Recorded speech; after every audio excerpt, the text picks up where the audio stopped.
Hello friends, welcome to clean eating recipes. இன்றைக்கி நம்ம சேனலில் ரொம்பவே டிஃப்ரெண்ட்டான ஒரு ரெசிபி தான் பார்க்க போகிறோம். மட்டன் கோலா உருண்டை, சிக்கன் கோலா உருண்டை எல்லோரும் கேள்விப்பட்டிருப்பீங்க, செஞ்சும் சாப்பிட்ருப்போம். ஆனால் நம்ம இன்றைக்கி பன்னீர் கோலா உருண்டை தான் எப்படி செய்கிறதுன்னு பார்க்க போகிறோம். இது ரொம்பவே சூப்பராக இருக்கும். கண்டிப்பாக இதை ட்ரை பண்ணி பாருங்கள். வாங்க எப்படி செய்கிறதுன்னு பார்க்கலாம். இதுக்கு நான் 2 உருளைக்கிழங்க வேக வச்சு மசிச்சு எடுத்திருக்கேன். அது கூட 100 கிராம் பன்னீரை இந்த மாதிரி கிரேட் பண்ணி எடுத்திருக்கேன். அது கூட ஒரு பச்சை மிளகாய், கொஞ்சம் மல்லித்தலை, 1 ஸ்பூன் மிளகாய்த்தூள், 1 ஸ்பூன் கரம் மசாலா சேர்த்து எல்லாத்தையும் நல்லா பிசைஞ்சுக்கோங்க. இதுக்கு பேட்ச் பை பேட்சாக கொஞ்சம் கொஞ்சமாக மைதா மாவை சேர்த்து நம்ம பிசைஞ்சு கொண்டு வரணும். மைதா மாவு ஏன் கொடுக்குறோன்னா, அந்த உருளைக்கிழங்கும் பன்னீரும் கொஞ்சம் கொஞ்சமாக தண்ணித்தன்மையாக இருக்கும். அதனால தான் நம்ம கொஞ்சம் கொஞ்சமாக மைதாவை சேர்த்து நம்ம உருண்டையாக பிடிக்கணும். அதனால தான் சேர்த்துக்கிறோம். எல்லாத்தையும் ஒரே நேரத்தில் சேர்க்கக்கூடாது. கொஞ்சம் கொஞ்சமாக ஒவ்வொரு ஸ்பூனாக சேர்த்து பிசைஞ்சு எடுத்துக்கோங்க. நல்லா அழுத்தம் கொடுத்து பிசைஞ்சு இந்த மாதிரி எடுத்துக்கலாம். பாருங்கள் எவ்வளோ சாஃப்டாக இருக்குன்னு. இப்போ இதை குட்டி குட்டி பாலாக பிடிச்சிடலாம். குட்டி குட்டி பாலாக இந்த மாதிரி பிடிச்சி நம்ம இதை ஆயிலில் ஃப்ரை பண்ணி எடுக்கணும். மீடியம் ஃப்ளேம்லேயே வச்சு ஃப்ரை பண்ணுங்கள். ஃபுல் ஃப்ளேமில் வச்சிங்கன்னா வெளியில் கோல்டனாக இருக்கும், உள்ளே வேகாது. இந்த மாதிரி எல்லாத்தையும் ஃப்ரை பண்ணிக்கோங்க. பன்னீர் கோலா உருண்டை ரெடி ஆயிடுச்சு. இப்போ நம்ம இதுக்கு மசாலா ரெடி பண்ணலாம். பேனில் 1 ஸ்பூன் ஆயில் சேர்த்துக்கோங்க. அது கூடவே 1 ஸ்பூன் பட்டரும் ஆட் பண்ணிக்கலாம். இதில் 2 ஏலக்காய், 1 பட்டை, 2 கிராம்பு, 1 ஸ்பூன் ஜீரகம் ஆட் பண்ணிக்கோங்க.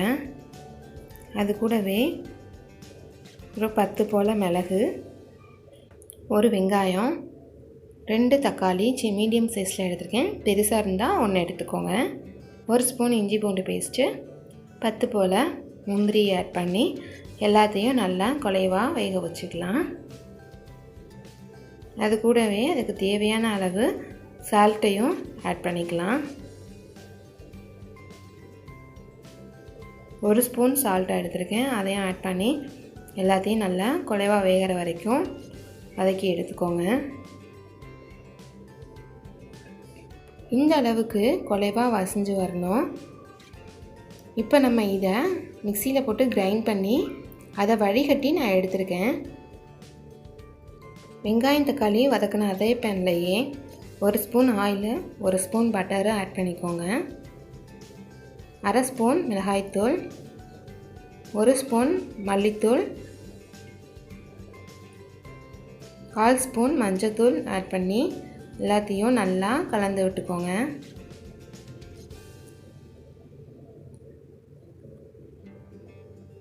ஒரு நிமிஷம் கலந்ததுக்கப்புறம் நம்ம அரைச்சி வச்சுருக்க வெங்காய தக்காளி பேஸ்ட் இருக்குது இல்லையா, அதை வடிகட்டி தான் இதில் ஆட் பண்ணணும்.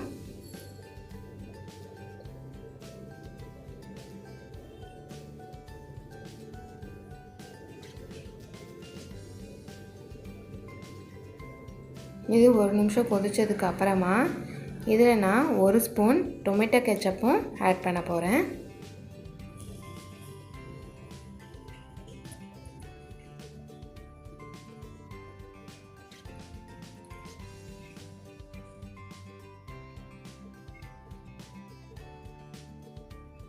கிரேவி இதுக்கு கொஞ்சம் தான் வரும். நம்ம எக்ஸ்ட்ரா வைக்கணும் அப்படின்னா அதுக்கேற்ற மாதிரி நீங்கள் குவான்டிட்டி சேஞ்ச் பண்ணிக்கணும். அது கூடவே 1 டேபிள் ஸ்பூன் அளவுக்கு நான் ஃப்ரெஷ் க்ரீம் ஆட் பண்ணிக்கிறேன். ஃப்ரெஷ் க்ரீம் ஆட் பண்ணோன்னா அதோடய ஃப்ளேவர் ரொம்பவே சூப்பராக இருக்கும். ஹோட்டல் ஸ்டைல்லே நமக்கு கிடைக்கும். க்ரீம் இல்லைன்னா நான் பன்னீர் பட்டர் மசாலாலாம் சொன்னது மாதிரி க்ரீமுக்கு பதிலாக நீங்கள் பால் ஆடையை பீட் பண்ணி சேர்த்துக்கலாம். அது கூட கொஞ்சமாக கொத்தமல்லி தழையும் ஆட் பண்ணியிருக்கேன். அவ்வளோதான், நமக்கு கிரேவி ரெடி ஆயிடுச்சு.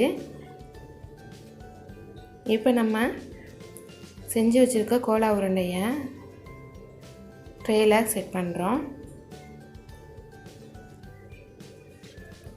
அது மேலே நீங்கள் சாப்பிடும்போது கரெக்டாக இது சர்வ் பண்ணுற மாதிரி அப்புறமா செட் பண்ணிக்கோங்க.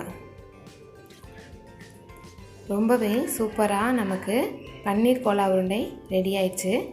பன்னீர் யூஸ் பண்ணி பட்டர் மசாலா, பன்னீர் பட்டர் மசாலா எல்லாம் செஞ்சு சாப்பிட்ருக்கலாம். பட் இந்த கோலா உருண்டை ரொம்பவே டேஸ்ட்டு சூப்பராக இருந்துச்சு.